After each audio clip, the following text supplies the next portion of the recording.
त्यानंतर जर आपण जर बघितलं तर या प्रोपिक्यू हे आहे आणि यामध्ये सुद्धा 10% पॉवरफुलनं काम करू शकतो। हे दोन्हीही आपल्याला मिक्स करायचं आहे आणि आपल्या शेतामध्ये जर 6 इंची 5 इंची असं जर कापूस झाला असेल तर आपल्याला ज्यावेळेस गवत आपलं 4 इंची 6 इंची असेल तर यावर आपण हे दोन्हीही मिक्स करून आपण फुवारा करू शकतो। हा 1-1 लिटरचा आहे, तर यामध्ये 20 टाकी 20 पंप होत असतात, तर 20 पंपामध्ये आपण हे फुवारा करू शकतो। आणि शेतामध्ये ज्यावेळेस आपण फुवारा करतो एक विशेष लक्ष आपल्याला द्यायचं आहे, ज्यावेळेस शेतामध्ये ऊन आहे त्यावेळेसच याचा उपयोग करायचा आहे। आणि टायमिंग सकाळी 6 ते तुम्ही 10 वाजेपर्यंतच तुम्ही फुवारी करा, कारण उन्हामध्ये याची फुवारा करू नये।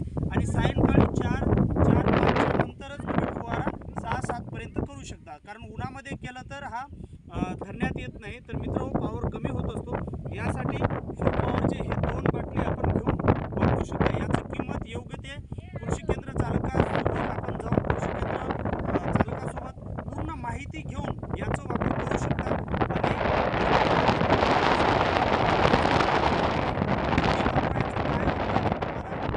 कृषी केंद्र चालकांनी पूर्ण माहिती देतील यासाठी। आणि परंतु याच्याने सर्वसाधारण कापसावर बी कोणताच परिणाम होणार नाही, परंतु